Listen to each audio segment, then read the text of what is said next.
Welcome, sleepy soul. I'm your storyteller tonight, here to help you drift into deep, peaceful sleep. Before we begin, don't forget to like the video and subscribe for more bedtime stories. Let me know in the comments where you're watching from and what time it is. And if there's a story you'd like to hear next, I'd love to know that, too. I always thought New York City would feel like a movie the moment I stepped into it. Growing up in Gothenburg, Sweden, I used to watch American films late into the night. Those glowing skylines, the fast, talking locals, the endless taxis, and the promise that something extraordinary could happen on every corner. For years I kept telling myself, one day I'll go there. One day I'll see it with my own eyes.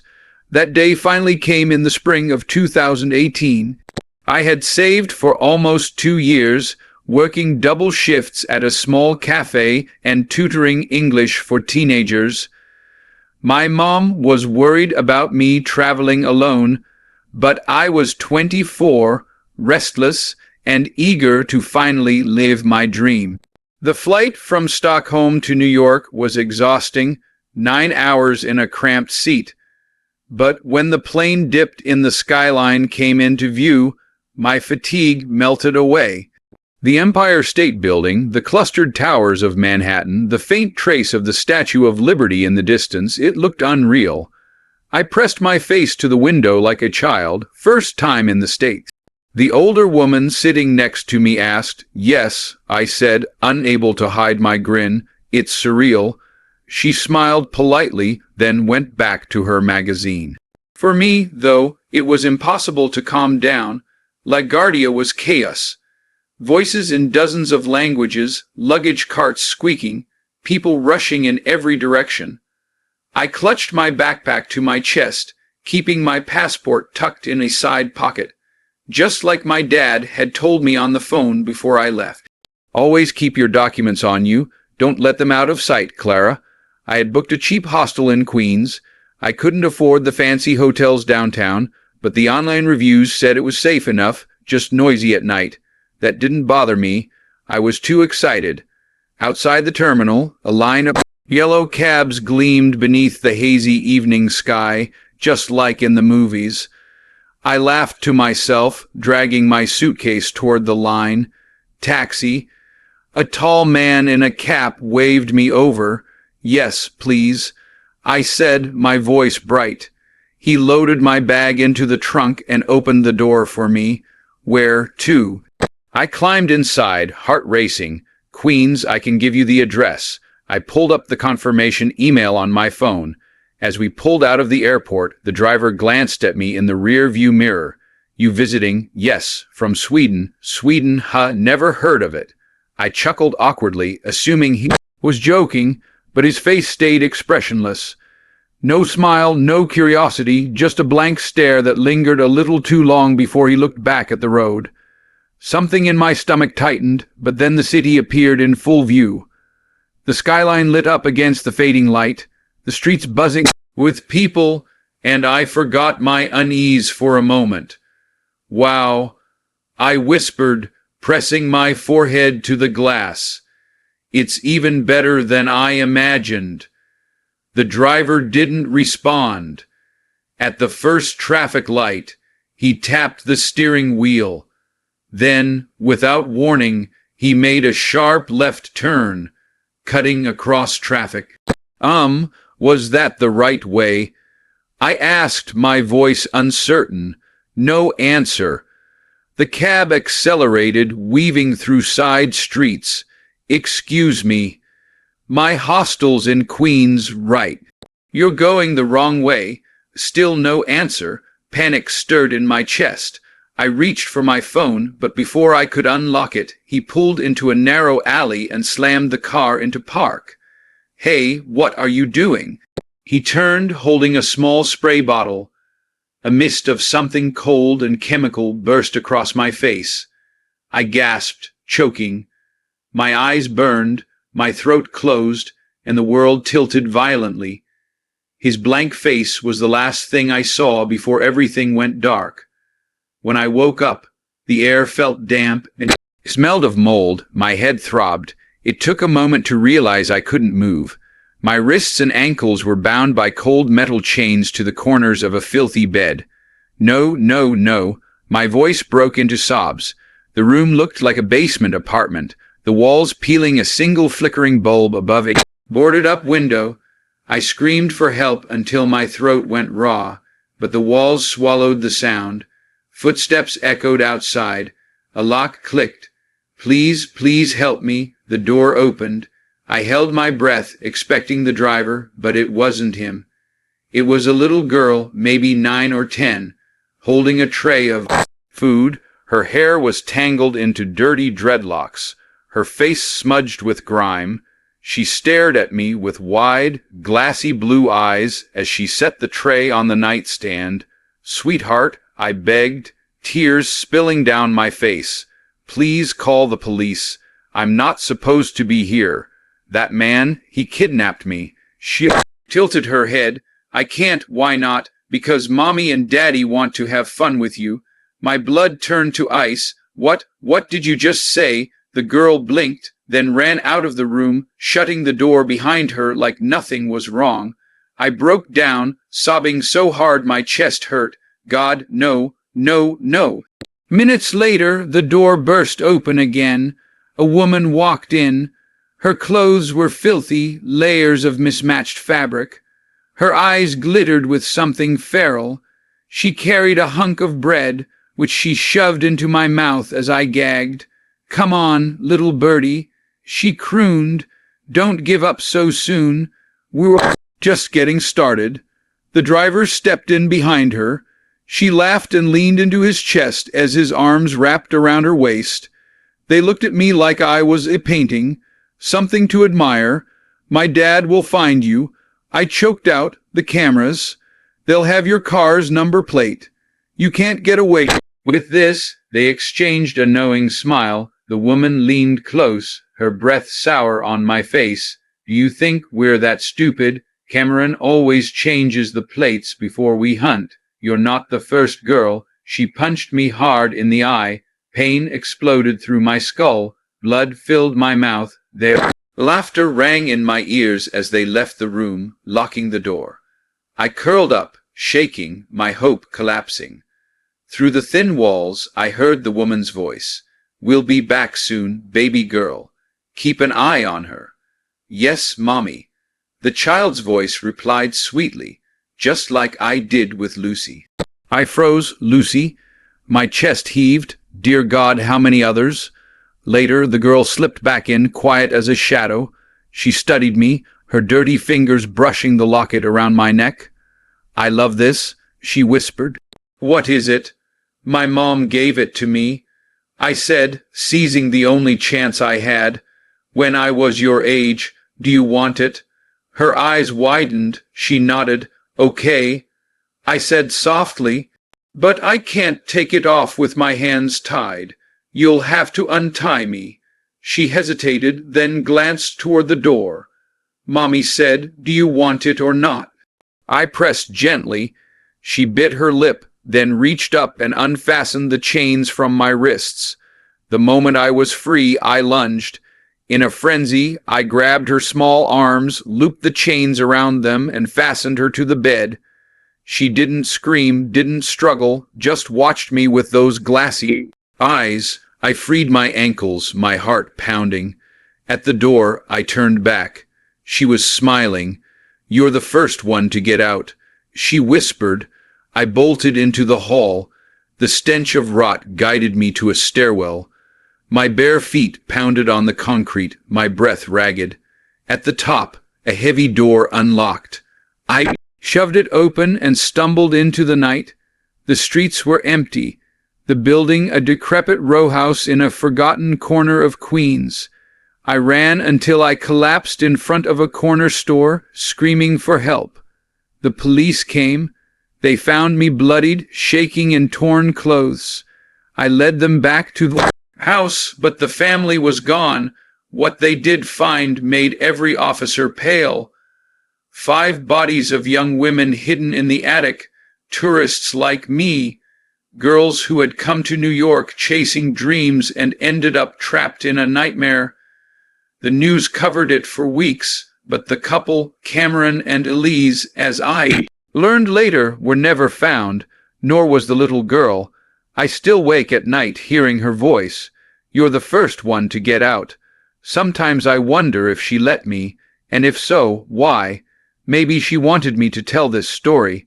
Maybe she wanted me to remember her, or maybe she's still out there waiting for the next yellow cab to pull away from LaGuardia. I never imagined that moving to New York would end this way. When I first packed my bags in Ohio, I thought I was chasing opportunity, not walking straight into a nightmare. My hometown of Fairview was the kind of place where everybody knew everyone else, where nothing changed except the weather. I had spent 27 years there, living under the same roof my parents bought before I was even born. My father had retired after 35 years at a steel plant. My mother still worked at the local library, and I felt stuck. I'd always been the quiet kid, artistic, observant. Drawing had been my escape since childhood, so naturally I pursued design. After graduating, I bounced between freelance projects until one day I got an email. A Manhattan-based firm wanted to bring me in as a junior graphic designer. It wasn't the dream job, but it was a door opening. When I told my parents, my mother cried, and my father grunted in his usual way before saying, "New York will eat you alive, Danny, but maybe that's what you need." Uncle Frank, my dad's younger brother, offered to help me move. He had an old box truck he used for construction jobs, and he insisted on driving with me to make sure some big city scam artist doesn't rob you blind. We left Ohio on a Friday afternoon and drove through the night, stopping only for gas and greasy food. By dawn Saturday, we rolled into Queens, where my new apartment was waiting. It wasn't glamorous, nothing like the glossy Manhattan studios I had seen online, but at $150 a month for a one-bedroom in a brownstone on West Hahn Street, it was a steal by New York standards. The building was old but sturdy, with a faded brick facade and row iron railings. I had been nervous about crime, but the neighborhood seemed relatively quiet. Families pushed strollers down the block. Corner bodegas buzzed with life, and the air smelled faintly of bagels and car exhaust. Frank parked the truck by the curb and slapped the wheel. "Well, here it is, your palace." I laughed, though my stomach fluttered. We started unloading boxes when I heard a voice. "Hey, you just moving in?" I turned and saw a young woman standing on the sidewalk. She had long dark hair tucked into a faded scarf, pale skin, and eyes that seemed to watch too closely. But what unsettled me most was her smile, polite, yes, but too still, as if it had been painted on. Yeah," I said, balancing a table against my hip. "Just moved in today. I'm Daniel." I reached out, stared. I woke each time drenched in sweat. One Tuesday night, I woke not from a dream, but from a sound. The bathroom door was open. I always closed it, always. From the darkness came heavy, wet breathing. I checked the front door, locked. No one could have entered. I grabbed a kitchen knife and crept forward, every step trembling. The breathing grew louder, damper, almost animalistic. My hand shook as I reached for the light switch. Just as my fingers brushed the wall, hot breath exhaled over them. I flicked the switch. The bathroom was empty. A knock rattled my apartment door. I rushed to open it. No one was there, but carved into the wood was a rough cross. The police shrugged it off. "Probably a prank," the officer said, barely looking up from his notepad. "Keep your door locked." On the walk home, I heard a voice. "You look sad. Do you need help?" It was her, the girl. Same scarf, same smile. Something inside me snapped. I grabbed her by the shirt. "What do you want from me? Leave me the hell alone." Her smile didn't fade. "Don't worry, you're getting closer." Soon you'll be happy. I'll kill you. Do you hear me, sir? Let her go. A man shouted. I looked around. A crowd had formed. Dozens of strangers glaring at me. You're hurting her, someone yelled. Before I could explain, fists and boots struck me. I curled on the sidewalk, blood filling my mouth. Through blurred eyes, I saw her calmly step away, smiling as chaos swirled around her. That night, back in my apartment, I collapsed against the wall, ribs aching. Something shifted in my pocket. I reached in and screamed, a blackened hoof, small, shriveled, reeking of rot. I hurled it across the room. Days blurred into nights. The smell grew unbearable. Sulfur and decay. My internet cut out. My food dwindled. I stopped leaving. Whenever I peeked outside, dozens, sometimes 50, stood below, staring, smiling. The goat-headed man no longer stayed in dreams. I saw him in shadows reflected in windows, standing in the corner of my vision. His breath followed me everywhere. I called my mother once. When she answered, I couldn't speak. I hung up. I couldn't drag them into this. Now, as I write this, my body feels drained, hollow. My hands shake, my stomach twists, but food doesn't matter anymore. The breathing in the bathroom never stops now. The cross on my door has been carved nearly through the wood. If I vanish, if you never hear from me again, know that they came for me. The girl, the man, the others, the goat-headed figure who waits. I only pray it ends quickly. I never thought I'd be the kind of guy to believe in monsters. My name's Adam Reyes, and back in 2014, I was 22, broke and stuck living in my hometown of Rockwell, New York. Rockwell wasn't the kind of place you moved to. It was the kind of place you left. But I had just graduated from a community college in Syracuse with an associate's degree in business management and no prospects. Rent in the city was too high, and my parents still had a spare room in their place, so I swallowed my pride and came back. I figured it would be temporary. I'd pick up some part-time job, save a little, and get out again. But months went by and I stayed. Rockwell wasn't much to look at.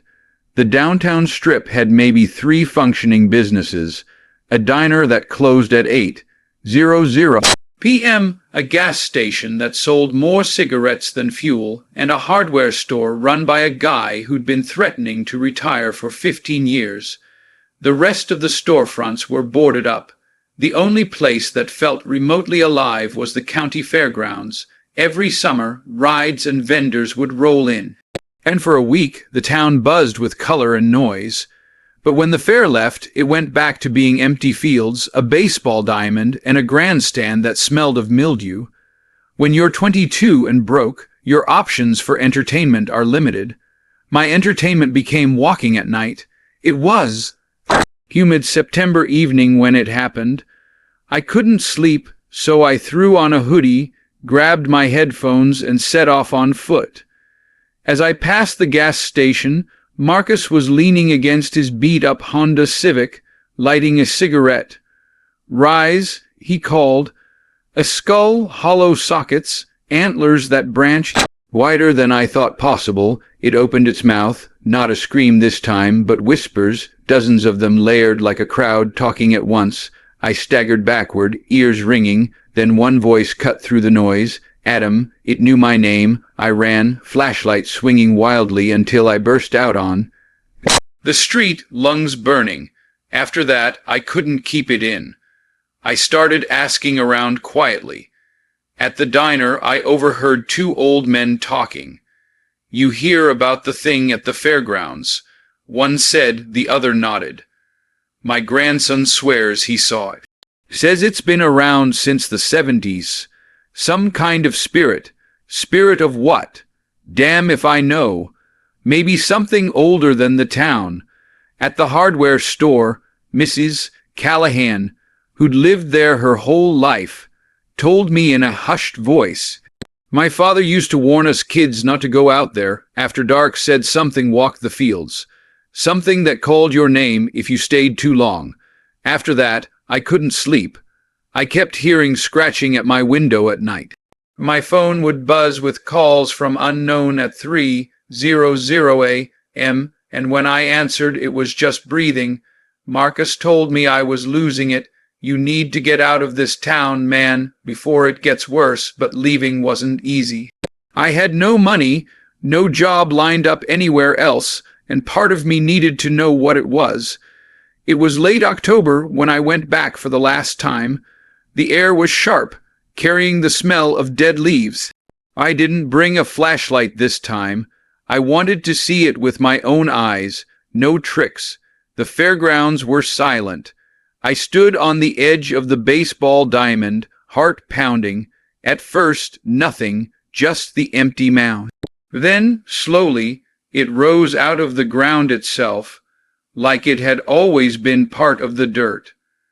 Antlers scraped the night sky. Its hollow sockets locked on me.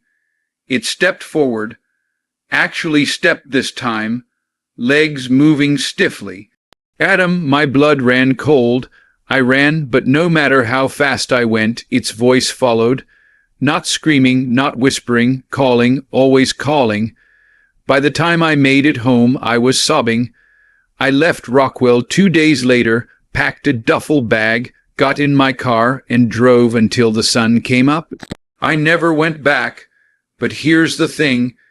It didn't stay behind, sometimes walking alone at night in a different town.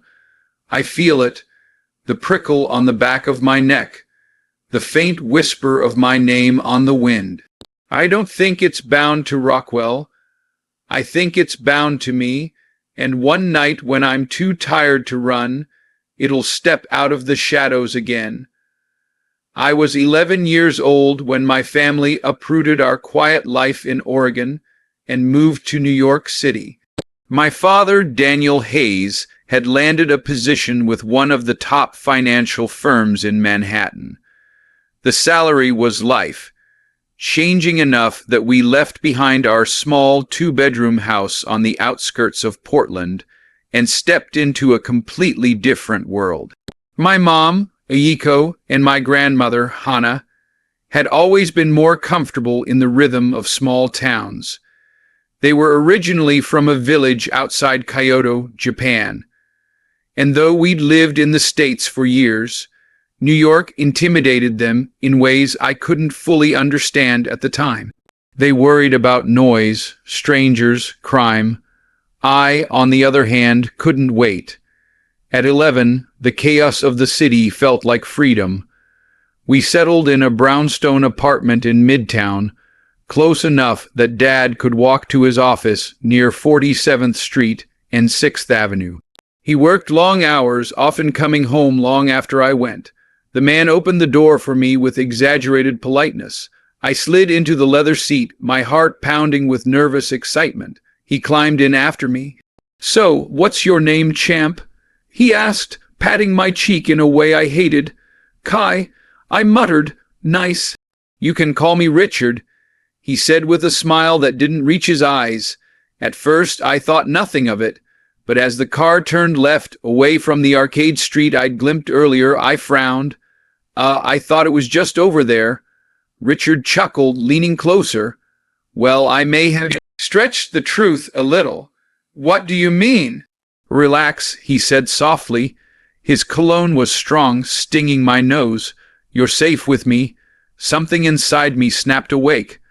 My chest tightened. I shifted toward the door, but his hand closed over mine. Firm, cold. "You're okay," he whispered, eyes scanning me in a way that made bile rise in my throat. The car slowed, pulling into a narrow alley.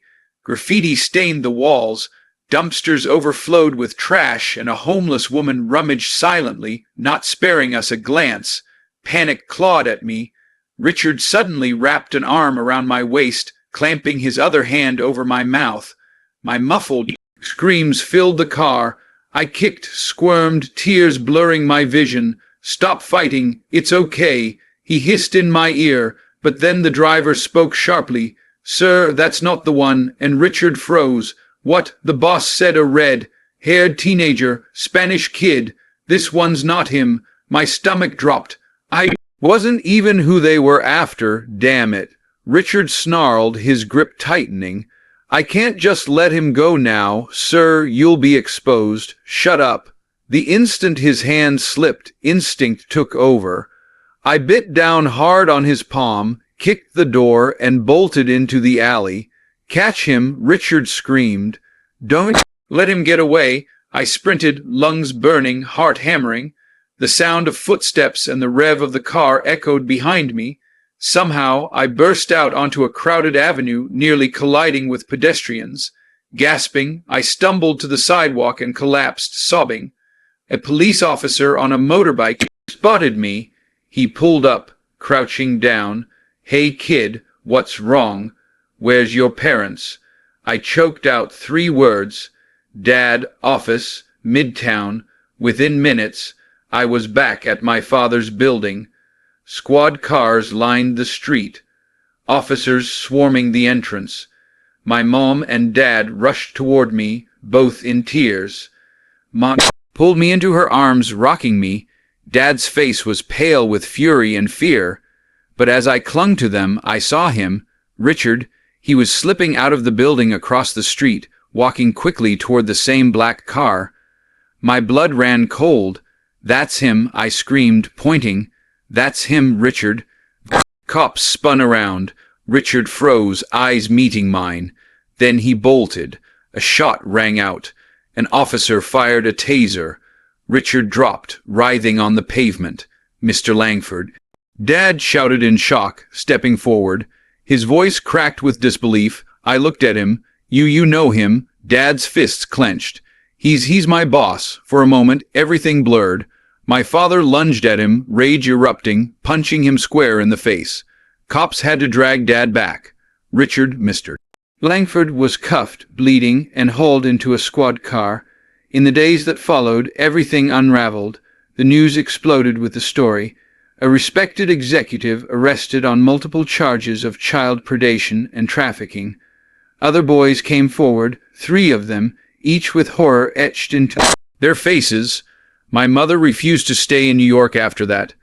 Within a month, we returned to Oregon, and my father quietly resigned from the company. Life went on, but shadows clung to me. Now I'm 26. Ironically, I work in New York again, just blocks from where it all happened.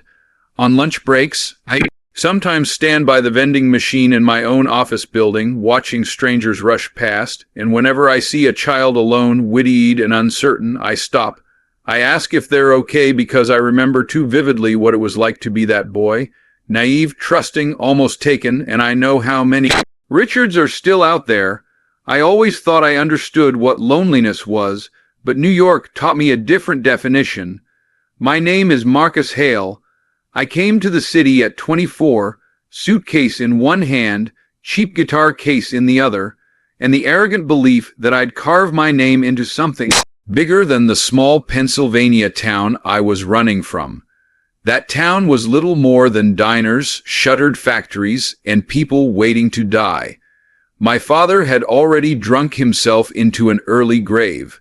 My mother lived in her own fog of cigarettes and medication, and I couldn't stand the thought of staying. New York seemed like freedom. I pictured bars full of music, people who understood ambition, late nights that meant something. Instead, I ended up working in a warehouse in Queens, graveyard shifts, broken back, pay that barely covered rent.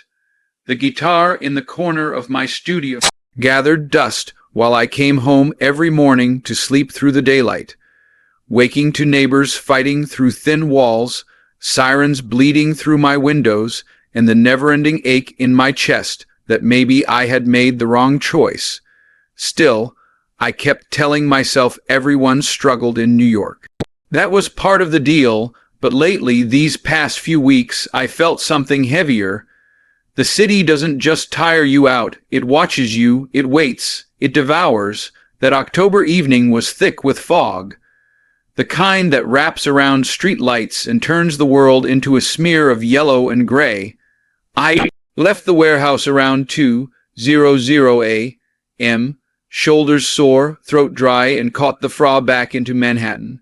The subway car rattled half-empty, fluorescent lights flickering overhead. Across from me, a man in a tattered coat muttered to himself, rocking back and forth, clutching a brown paper bag. At the far end, a woman stared at her phone, eyes dead, scrolling without focus. When the soft angelic, it stopped me cold, calming me for a second. I knocked gently. The music cut off instantly. A chair scraped inside. Footsteps padded toward the door. A woman's voice, delicate breaking, whispered, "Why are you out of your apartment? It isn't safe out there. The only protection is inside, but it's too late now. He's coming and there's nothing you can do." My throat tightened. Who's coming? Her sobs bled through the wood. "You'll see. He decides where we go. Up above or down below. None of us remember how we got here, Marcus. None of us ever do, but once he comes, there's no running." Before I could speak again, the whole building trembled, walls rattling like a subway car. A metallic hum rose from the floors like chainsaws grinding steel. The woman screamed, and the hallway light went out. I ran blindly, the sound of the piano replaced by shrieks from behind doors, men and women wailing in agony. Then a door to my left burst open. From the darkness stepped a creature tall and thin, its skin gray as ash. Its 5 black eyes blinked independently, wet and glistening. Its arms ended not in hands, but in claws, sharp and curling. Its lipless mouth peeled back to reveal teeth that looked rotten yet strong. It fixed those 5 eyes on me. I froze, unable to breathe. The creature reached out, grabbing my wrist in a vice grip. Pain seared up my arm, then it spoke. Its voice was deep, resonant, vibrating through my skull. "Marcus, hello, I am your carrier. My legs gave out, but it held me upright. Do not run. If you come with me willingly, I will not hurt you." I wanted to scream, to yank away, but something in its voice shackled me. I nodded. It released my wrist slowly. What is this place?" I managed to whisper. The carrier tilted its head, 5 eyes blinking. "Some stay longer, some only minutes. This is not for everyone, but for you. It is time we walk down the endless hallway."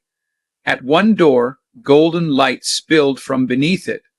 I heard laughter, children playing, birds chirping, leaves rustling, a world alive. "What's in there?" I asked, pointing with a shaking hand. "Not for you," the carrier said flatly. At another door, screams tore through the wood. Voices begged, wailed, clawed for help. "That," it said, "is where some remain forever." Finally, we stopped before a stairwell. The door read 4355.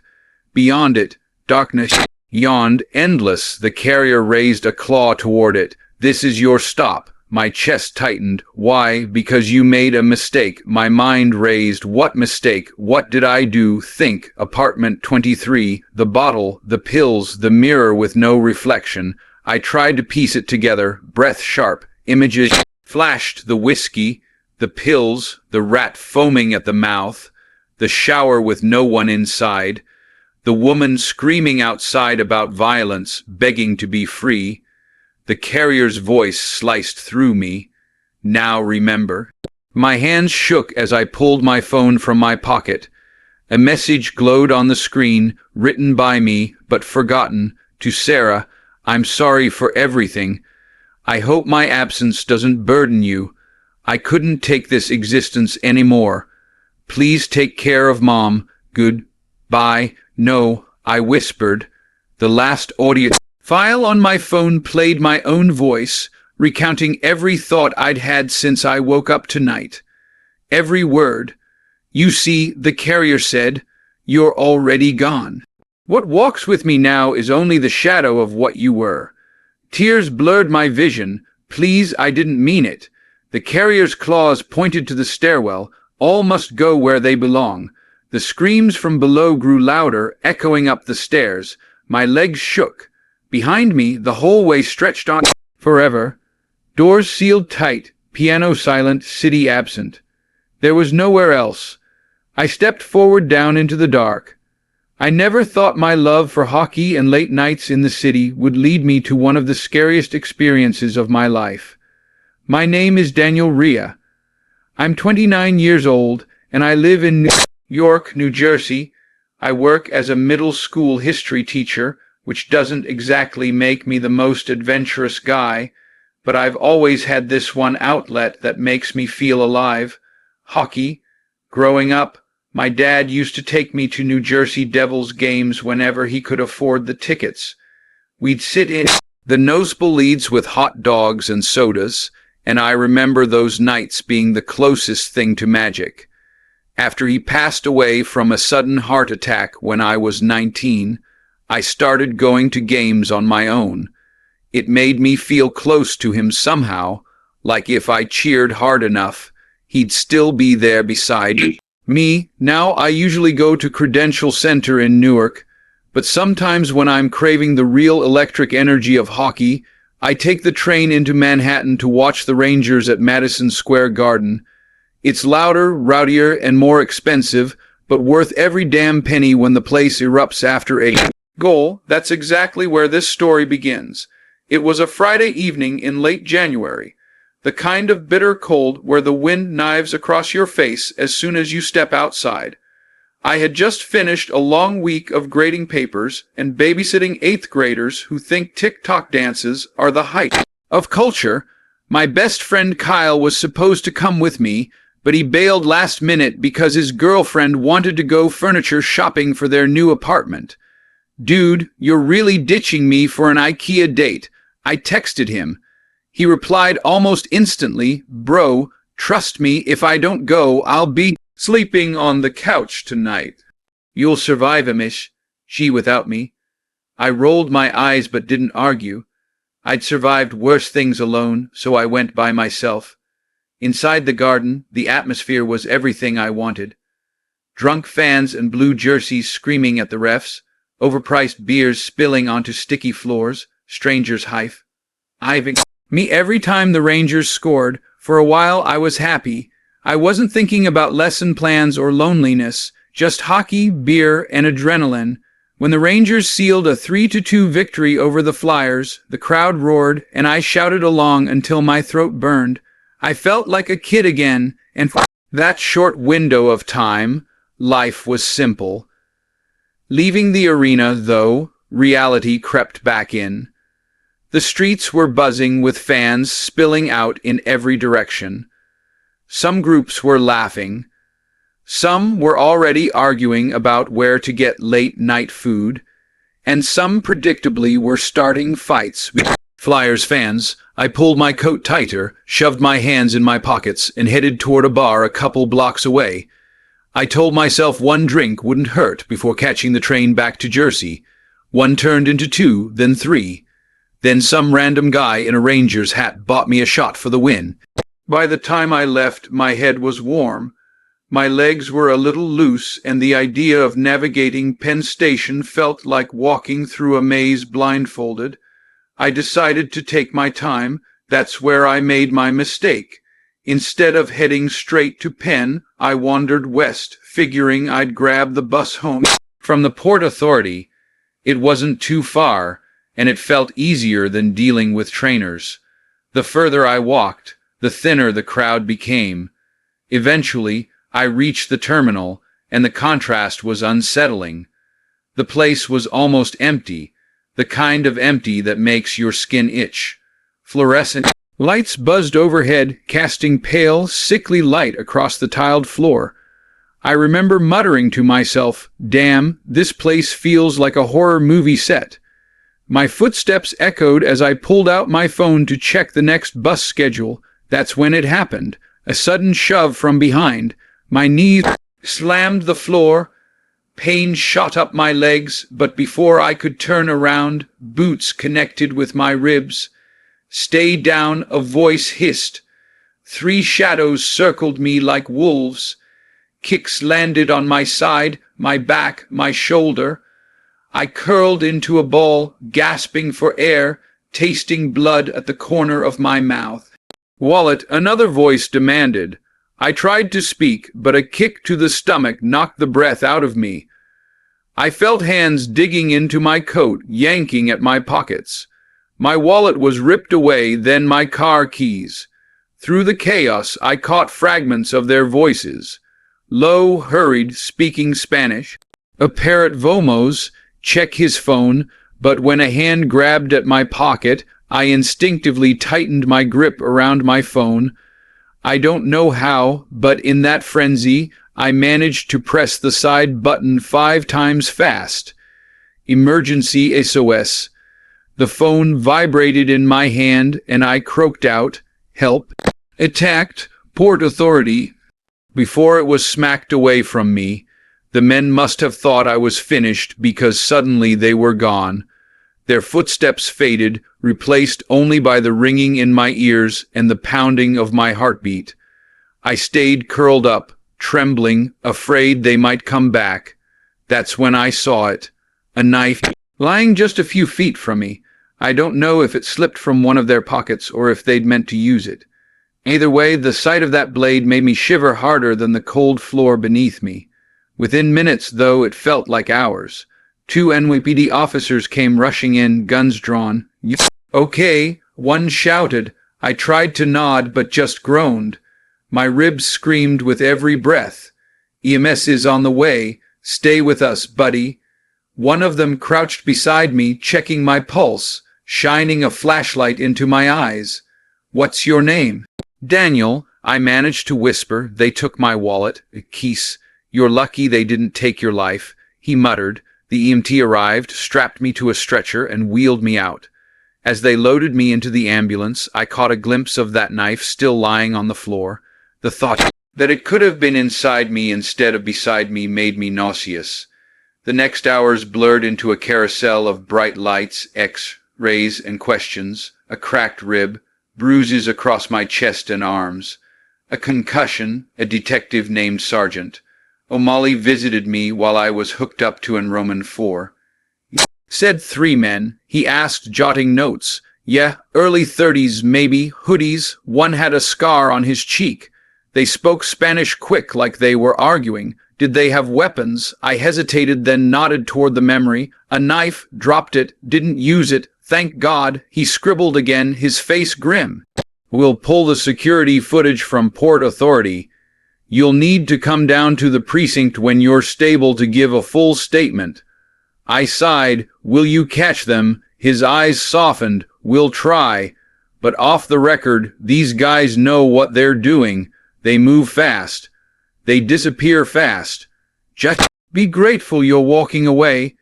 I was discharged the next day, moving gingerly with every step. My wallet, credit cards, driver's license gone, my ribs still screaming, my trust in the city shattered. Kyle visited me a few days later at my apartment in Newark. He brought soup and tried to lighten the mood. "Man, I leave you alone for one night and you go and get mugged. You really can't handle yourself without me, huh?" I managed a weak laugh. "Yeah, thanks for abandoning me for IKEA." But his smile faded as he saw the bruises on my side. "Seriously, though, that's messed up. You could have been killed." I nodded. "I keep thinking about that knife. If one of them had just decided differently." Kyle put a hand on my shoulder. "Don't think like that. You're here. That's what matters." Weeks have passed since that night, but I still flinch when I hear fast footsteps behind me. I still wake up sweating from dreams where faceless men kick me into the ground. No arrests have been made. Sergeant Ollie keeps me updated, but I can hear the futility in his voice each time we talk, and yet I can't stop replaying it. The cold tile against my face, the weight of boots against my ribs, the glint of that knife on the floor. People tell me that's just New York, like it's normal, like being assaulted and robbed is just part of city life, but it shouldn't be. We should be able to enjoy a game, a drink, a walk to the bus without worrying if we'll make it home alive. I still love hockey. I still love the garden, but the city feels different now. Every shadow feels heavier. Every empty corridor makes my chest tighten. And sometimes when I close my eyes, I still hear those words hissed close to my ear as the first kick landed. "Stay down." I grew up in Queens, New York, in a neighborhood where everyone seemed to know everyone, but that didn't stop me from feeling like an outsider. My name is Karim Malik, and being Muslim in post-9/11 America was never simple. By the time I reached middle school in 2012, I had already grown a thick skin from hearing names like terrorist, camel jockey, or worse, but two kids in particular, Derek Russo and Anthony Tony Marino, made it their personal mission to torment me. They weren't just bullies, they thrived on humiliation. They shoved me into lockers, tripped me in the hallways, slapped food trays out of my hands in the cafeteria. Once when teacher stepped out of class, Derek forced me to the ground while Tony spat on me and whispered, "Your people killed ours." The worst incident came when they dragged me into the bathroom, dunked my head into a toilet, and laughed as I choked on dirty water. I had friends, kids, who would post on social media about justice and equality. But when it came to stepping in, they stayed quiet. The hypocrisy stung worse than the bullying. By 2015, I was 15 years old. My parents, immigrants from Pakistan who had built a small grocery store business, thought I was strong enough to handle bullying, but they didn't know the details. I never wanted them to carry that weight. That December, my family decided to spend the weekend at our vacation house near the Shawang Ridge upstate. The place was simple, wooden floors, a fireplace, surrounded by thick forests that seemed endless. It was meant to be an escape from the chaos of the city. I invited my best friend, Jadon Carter, someone I'd known since elementary school. He was the type of friend who never judged me, never asked ignorant questions about my faith, and always had my back. We left Queens around 6:00 p.m. on a Friday. Traffic thick as always, but by 8:30 we rolled into the quiet of the countryside. The house smelled faintly of pine from the woods outside. My parents unpacked while Jadon and I dropped our bags in the guest room. That night, lying on the old creaky bed, I felt like maybe, just maybe, I could breathe a little easier. The next morning, Jadon and I had a plan, geocaching. It was something we'd been obsessed with since first grade. To outsiders, it probably sounded silly, finding hidden boxes using GPS coordinates, but for us it was a mix of adventure and childhood nostalgia. Your parents said 4 hours, right? Jadon asked as he laced his boots. Yeah, 4, that's enough time. There's a trail by the waterfall we can hit, I replied, stuffing granola bars into my backpack. We set off around 10:00 a.m., the air crisp and sharp with winter's edge. The forest felt both peaceful and unsettling, silent except for the crunch of leaves and the occasional call of a crow. We found 3 geocaches within the first hour, a tin box with a plastic dinosaur, a notebook stuffed into a film canister, and a cracked Tupperware with cheap trinkets. By the time we reached a waterfall, we were laughing, out of breath, and enjoying the simple thrill of being kids in the woods. But then everything shifted. We were tracking the next cache about 4 miles away when I heard footsteps behind us. At first, I thought it might be hikers, but when I turned around, my blood ran cold.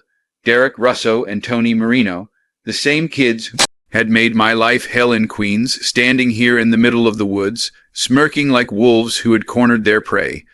What the hell? The words slipped out before I could stop them.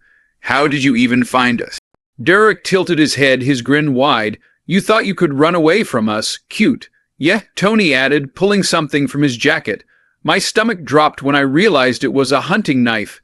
This time, nobody's around to save your sorry ass.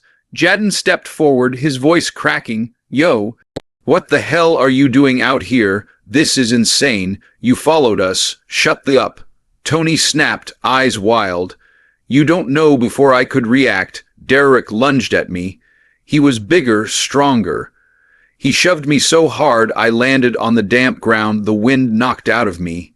His hand pressed against the back of my neck, forcing me toward the edge of the waterfall. The roar of water filled my ears, and the rocks below looked like jagged teeth waiting to tear me apart. You know what you people did, right? Derek hissed, his face close to mine. My uncle died in the towers, and you think you get to live free, laugh, go hiking like nothing happened? Nah, you don't get that. I had nothing to do with that. I gasped, panic clawing at my chest. My family's American. I was born here, but his grip only tightened. Meanwhile, Tony had Jadden pinned against a tree, the knife glinting in his hand. Jadden struggled, yelling, "Help! Somebody help us!" I thought I was going to die. I could feel the spray of the waterfall against my face as Derek pushed me closer to the edge. My legs kicked helplessly, trying to gain leverage, and then a gunshot cracked through the forest. Derek froze. Tony stiffened, knife still raised. We all turned. A man in hunting gear stood about 20 FT away, a rifle raised but pointed toward the sky. His voice was firm, steady. "Let them go." Now, for a second, I thought Derek might still shove me over out of spite, but then he let go. Stepping back, Tony released Jadden, muttering curses under his breath. The hunter's eyes burned through them. "Get the hell out of here before I decide to use this properly." Without another word, Derek and Tony bolted into the trees, disappearing into the shadows. The hunter lowered his rifle and approached us. "You boys all right?" I was trembling, my knees weak. Jadden spoke for both of us. They tried to kill us. "Who were they?" the man asked. "Bullies," I croaked, "from our school in Queens. They followed us here."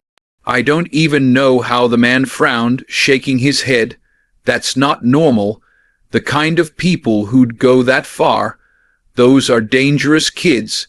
They weren't just playing around, they meant it." He offered to walk us back to the house, and we didn't argue. Every crunch of leaves made me fear Derek and Tony would jump out again. But we made it safely to the property, where my parents nearly panicked seeing us escorted by a stranger with a rifle. We explained everything. At first, they didn't believe us because, honestly, who would? But after speaking with the hunter, their faces drained of color. That afternoon, we went to the local police station. The hunter came to despite risking trouble for firing his gun in a restricted area. He gave his statement, and so did we. The officers listened carefully. One of them, an older guy with graying hair, leaned back and said, "The lengths those kids went to.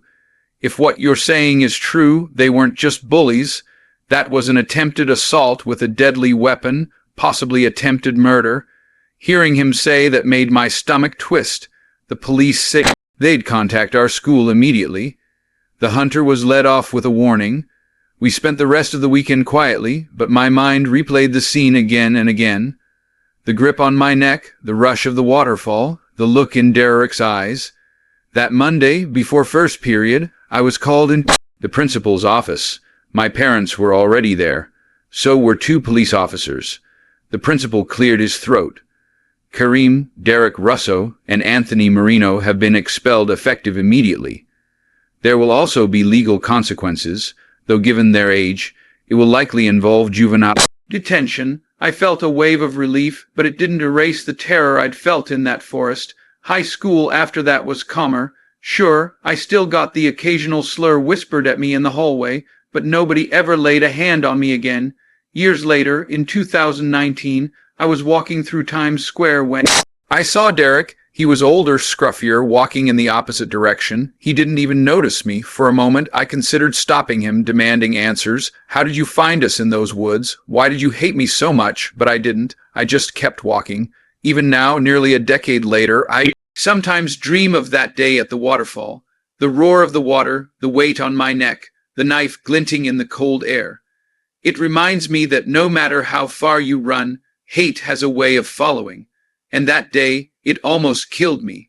I had just turned 26 when I moved to New York in January of 2011. I still remember how bitter the wind felt that month, how it blew through the cracks of the apartment I had just rented in Murray Hill. It wasn't much, just a one-bedroom with peeling paint and an ancient radiator that clanged more than it heated. But for me, it was a step into the life I'd always wanted.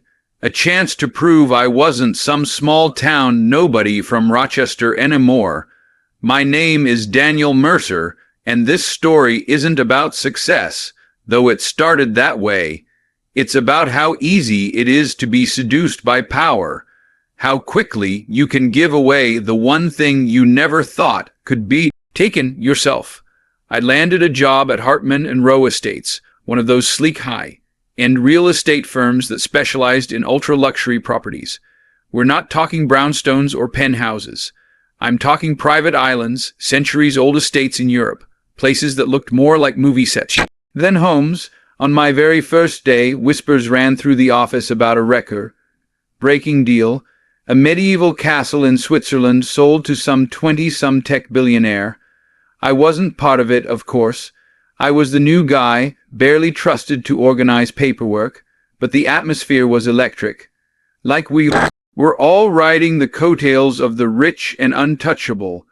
The owner himself, Victor Hartman, came out of his glass-walled office that week more than once, cigar smoke trailing him despite the no-smoking signs posted everywhere.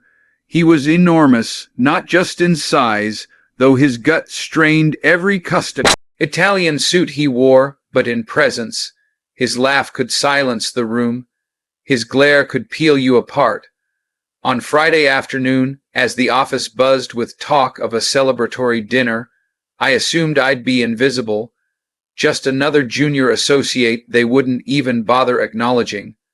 But to my surprise, Hartman lumbered into my tiny corner office, closed the door, and looked me over with a smile that showed a gold-capped mur. "You're Mercer, right?" he asked, his voice growly. "Yes, sir." He grinned, chewing on whatever cigar stub he had.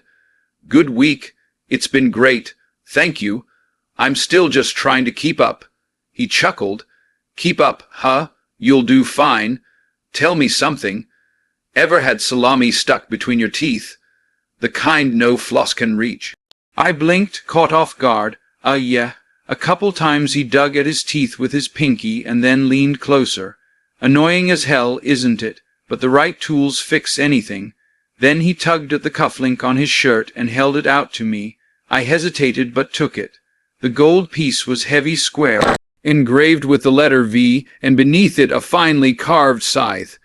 When I looked back up at him, his expression was unreadable. "Beautiful craftsmanship," I said. "Custom," he muttered. "Like all good things, everything worth, while in this world is built in secret." Boy, remember that he slipped the cuff link back into place and handed me a thick card embossed with the same scythe symbol. "We're celebrating tonight. You'll come." I stared at the card. On the back, in elegant script, was a single word. "Mina, what's this?" I asked. "The password," he said simply. "No password, no entry." By the time work ended, my nerves were shot. I must have read and reread the word Marina 20 times, trying to figure out what it meant. It sounded old, foreign. Back at my apartment, I showered, shaved, and put on the only decent suit I owned. My stomach twisted with both excitement and dread. This wasn't just dinner. It felt like an initiation into something I couldn't quite name. The address led me to a quiet block near the East River, where a rusted metal door sat almost hidden between two abandoned storefronts. I knocked, and a sliding window scraped open, revealing a pair of sharp, bloodshot eyes. "Yes," the man asked. "I'm here for the dinner," I said. "Passwordina." The lock clicked and the door creaked open. Inside was nothing but a narrow staircase plunging down into darkness. The man who opened the door had vanished as if swallowed by the shadows. The descent felt endless. The air grew colder, damper, as if I were walking into a cavern. When I finally reached the bottom, a wooden door stood waiting. Muffled voices echoed beyond it. I knocked, and silence fell inside. "Who is it?" a voice demanded. "Daniel Mercer, the new associate at Hartman and Rowe." The door opened, and I stepped into a room I will never forget. The walls were stone, the air heavy with the stink of incense and something metallic blood. I realized later. Candles flickered on iron stands casting long shadows, and at the center stood a massive statue of an owl, but twisted, its beak replaced by sharp teeth, its eyes hollow pits, horns jutting from its head. Around it gathered my colleagues, masked in elaborate Venetian disguises, feathers and gold filigree gleaming in the candle light. At the front stood Hartman, his voice booming behind a long, nosed mask. "Welcome, Mercer. Tonight you crossed the threshold. I froze. Threshold of what?" He handed me a knife, its blade catching the light. "Every one of us has given to Marina. She gives back tenfold, wealth, power, protection. All she asks is blood." The others murmured in agreement, urging me forward. My heart hammered in my chest. This is some kind of joke, right? I stammered. Hartman removed his mask, his eyes dark and hard. "Do I look like I'm joking, kid?" The men and women around me began to chant, a low, guttural sound that rattled my bones. I felt hands on my back pushing me toward the statue. Hartman pressed the knife into my palm. "Just a cut enough to show loyalty. I don't do it," he barked. The room seemed to close in. The chanting grew louder, vibrating in my skull. Against every instinct screaming inside me, I drew the blade across my palm. Blood dripped onto the stone owl's head, and then it happened. The air turned electric sharp. I felt something like claws slide through me, digging, searching. My chest seized, my mind blurred.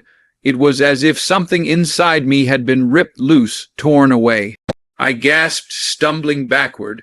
What's happening?" Hartman's voice was calm, almost tender. "That emptiness you feel, that's the price. You'll never go hungry, you'll never be weak. But the part of you that doubts, that fears, it belongs to her now." I wanted to scream, I wanted to run, but the numbness spreading through me was worse than fear. I felt hollow, detached. The chanting stopped. The room stilled. Hartman smiled. "Welcome to the order, Mercer." The years that followed were everything I thought I wanted. I rose fast in the firm, closing deals I never dreamed I'd be trusted with. I bought a loft in Tribeca, drove a car I couldn't even pronounce before I owned it, traveled to places that had only been postcards on my wall as a kid. But I was empty. Laughter felt rehearsed, food tasted dull, women, friends, family. It was like I was watching life happen through glass. I went through the motions, but the spark was gone. Sometimes in the quiet of night, I swore I heard the owl's hoot echoing in my head, high and shrill. I tried therapists, priests, even doctors. None of them could explain the numbness. None of them believed me when I said I'd given something away that night underground. It's been over a decade since that night. I'm writing this because I can't take it anymore. I've built everything I thought mattered, but it's worthless. I'm a shell moving through a world that no longer feels real. My soul, or whatever piece of it I lost, never came back. If anyone reads this, understand, there are places in New York that don't exist on maps, doors that lead to things you don't want to see. If someone hands you a card with a word you can't understand, burn it. Run, because once you give yourself away, you don't get it back. Not for money, not for power, not for anything. I am living proof of that. And if you hear an owl hoot in the dead of night, pray it isn't calling for you. I never liked taking the bus in New York. Not because I thought it was unsafe, though it often was, or because it took longer than the subway. It was more that the bus felt like limbo, like some strange middle ground where the city slowed down but never quite slept. That night, though, I chose the bus out of sheer exhaustion. My name's Daniel Ruiz. I was 28 back then, working at a small accounting firm in Midtown. The work itself wasn't hard, but the office politics drained me every single day. My boss, Mr. Warren, had a talent for making everyone feel replaceable. The man could look at you with his half-smile and convince you you'd done something wrong just by breathing. I kept telling myself it was temporary, that I was saving up to quit and focus on my writing. But temporary has a way of turning into forever in this city. That particular evening, January 2013, the sky was a dull sheet of gray. I remember it well because I stood outside the office debating whether to grab the subway or try the M42 crosstown bus. The subway meant noise, crowds, the smell of burnt metal and piss. The bus, well, at least I could close my eyes for a while. I didn't think twice. I swiped my Metro card and stepped onto the nearly empty bus. The first thing I noticed was the smell stale, damp with something sour underneath. There were fingerprints smeared on the fogged windows, and the cushions of the seats looked damp, like someone had spilled gasoline on them. Even inanimate, I muttered at the driver. He didn't answer. He was an older man, maybe late 60s, with sagging cheeks and a flat cap pulled low. His hands gripped the wheel tight. I figured he was just tired. Who wasn't? I slid into a seat 3 rows back, tossed my bag on the one beside me, and leaned my head against the glass. The bus jolted forward, and soon the city lights blurred into smears of yellow and red. Within minutes, I drifted into a shallow, restless sleep. I woke to the smell of burning flesh. It was so strong that my throat tightened instantly, and I coughed until my chest hurt. The bus rattled along, but something was off. The usual background hum of the city was gone. No car horns, no pedestrians yelling into phones, not even the muffled music that always leaked from passing cars, just silence. I blinked and looked outside. Nothing, absolute darkness, as if the city had been swallowed whole. I rubbed my eyes, certain I was just disoriented. But no, the windows framed only pitch-black void. My pulse quickened. What the hell? I leaned forward to see the driver. He was still in his seat, shoulders rigid, staring dead ahead into the darkness. "Hey," I said, my voice rough. "Where are we?" No answer. "Sir, you missed my stop. What's going on?" Still nothing. Then faintly I heard him whispering. His lips moved, but the words were guttural, foreign, almost chewed. "Hello?" I pushed myself up, gripping the metal bar. "Are you okay?" Before I could reach him, he snapped open the driver's door, stumbled out, and landed on gravel. I froze. Gravel? There was no gravel anywhere on my route. "Hey," I yelled. The old man broke into a sprint, arms flailing as he bolted into the blackness.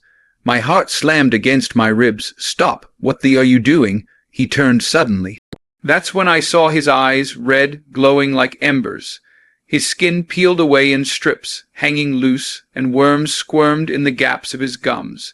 His teeth looked rotted, but sharp when he grinned. "Daniel." His voice cracked like wood thrown onto fire. "Madame's been waiting for you." "Madame's," I stumbled back. "What? Who the hell are you?" He laughed, wet and gurgling. Then his skin melted in sheets, dripping like candle wax. One eye fell from its socket. Still, he pointed straight at me with a skeletal finger. "You're next on the list, Daniel. No going back." I couldn't move. My legs locked as I watched him turn and run again. Flames engulfed him mid-stride, bright orange fire licking across his body until he disappeared, a shriek echoing into the dark.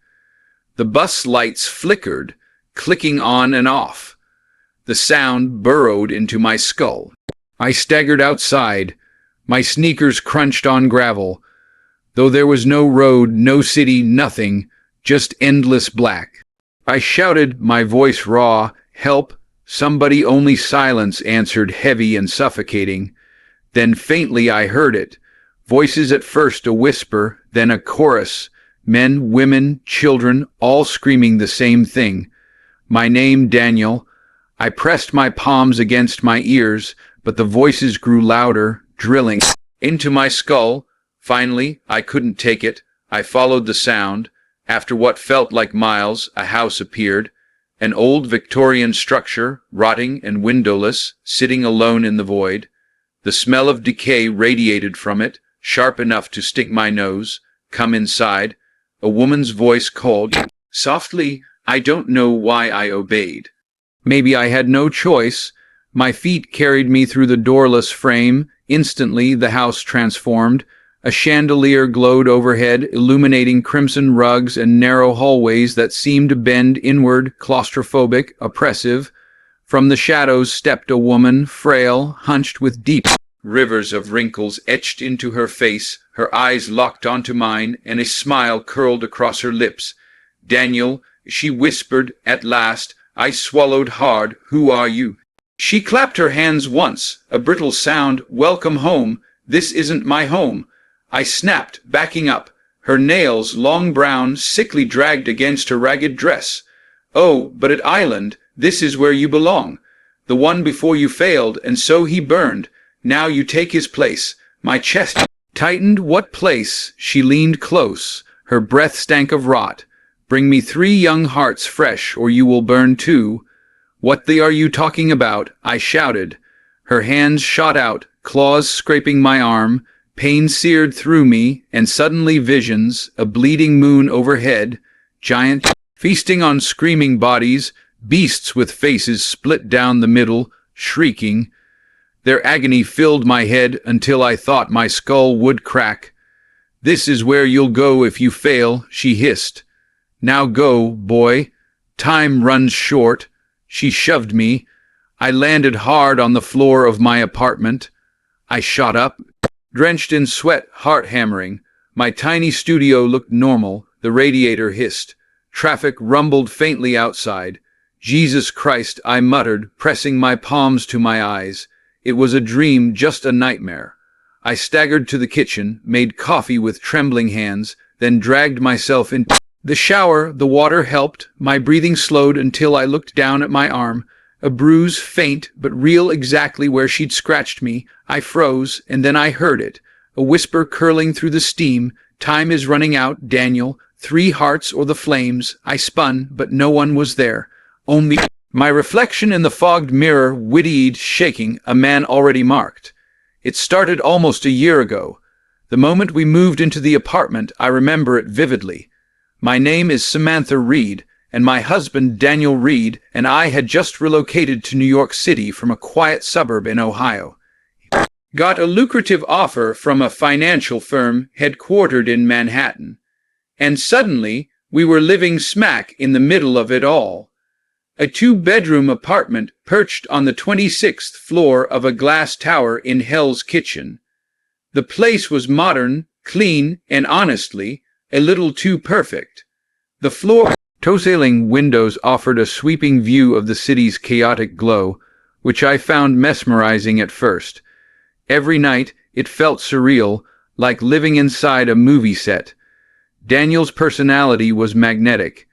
He made friends at work almost instantly, always smiling, always striking up conversations in elevators, over coffee, during office meetings. By the time we hit our 6th month in the city, we already had a small group we'd hang out with every weekend. There was Becca and Jim, a sweet couple who lived nearby, and Jason and Clara, both Daniel's longtime friends from college. Everyone clicked naturally, and our weekends were filled with dinners, drinks, board games, and laughter. Among them was Mark Bennett. Mark was Daniel's work colleague, a man in his early 32nd. Mark was always jovial, but there was something slightly off about him. He never showed up alone. Instead, he always brought some random friend along who seemed just as withdrawn and quiet. The group used to joke, half in jest, that Mark would never let anyone feel excluded. We began calling him the third wheel at every gathering, laughing it off. We never suspected anything was amiss. It was a regular Friday. We had been over Becca and Jim's apartment enjoying drinks. When we returned home around 11 p.m., I remember feeling unusually exhausted, probably from all the socializing. Daniel flopped onto the couch, scrolling on his phone while I brushed my teeth and got ready for bed. "Hey, babe," Daniel said casually. Think we should hit the movie tomorrow? Maybe something light. Yeah, I replied, half asleep. Sounds perfect. By 11:30 p.m., we were in bed. I remember his steady breathing as I drifted towards sleep. But somewhere around 3:45 a.m., I woke up abruptly. I don't know why. My eyes opened slowly in the darkness. At first, I thought it was nothing, a dream or some residual noise from the city, but then I heard it. A faint, irregular breathing. My heart stopped. I froze, staring into the shadows near the corner of our room. It was pitch dark, except for the faint ambient glow from the city outside. My eyes tried to adjust. At first, I thought I saw movement, a silhouette perhaps. My breath quickened. My skin felt icy. I didn't move. I couldn't move. Minutes passed. Eventually, the sound faded. I convinced myself I was imagining things. I rolled back over and pretended I never heard it. I wasn't ready to wake Daniel, something that could easily be a product of my imagination. The next evening, I told myself I wouldn't let fear take over. But when 4:00 a.m. rolled around, the same thing happened. This time the breathing was unmistakable. Louder, closer. I strained my ears. My pulse raced. I looked around from the bed again. Nothing, just silence. I whispered to myself, it's nothing. Just the building, just the pipes. But I knew that wasn't true. My instinct was to wake Daniel, but he was out cold. I hated disturbing him. He had a big presentation the next day. I didn't want him to lose sleep over this, so once again, I didn't. The following morning was unbearable. My body etched with tension. Every shadow in the apartment seemed darker. I avoided the bedroom entirely and camped out in the living room couch, half sleeping, half waiting. Then around 2 p.m., I took a shower to calm myself.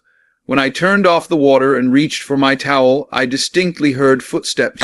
Outside the bathroom door, my heart stopped. I froze, drying my hair with one hand, trying to listen. No sounds after that. I cautiously opened the door. Empty hallway. I tried to laugh it off, convincing myself that the sound came from another floor. Daniel came home at 5:15 p.m. He smiled, kissed me on the forehead. How was your day? He asked. Uneventful, I lied. Later, over dinner, I finally told him everything, the breathing, the footsteps, the paranoia. He chuckled at first, probably trying to ease the tension. Maybe you're overthinking it, he said lightly, taking a sip of wine. It's an old building, could be the pipes or creaky floorboards. But his smile softened as he noticed the fear in my eyes. If it happens again, wake me immediately, he said, his voice low but steady. We'll check the whole place. I nodded, relieved at least to be heard. By the time 11 p.m. arrived, I was exhausted beyond belief. I wanted nothing more than to fall asleep and forget everything. I don't know how long I was asleep, but at 3:30 a.m., I jolted awake. That unmistakable sound was back, breathing heavy, deliberate, right outside our bedroom door. I didn't hesitate this time. Daniel, I whispered, shaking him gently. I can hear it again. He sat up, rubbing his eyes. What, the breathing? He asked, already tense. Yeah, I nodded. He listened. Holy, he said, standing up. I can hear it, too. He reached for the light switch. I held my breath as the room illuminated. Nothing until from the closet, movement, Daniel froze. Mark, Daniel called. Before Mark could respond, another sound, a faint creak from under the bed. I screamed, an uncontrollable, panicked scream as Mark emerged slowly.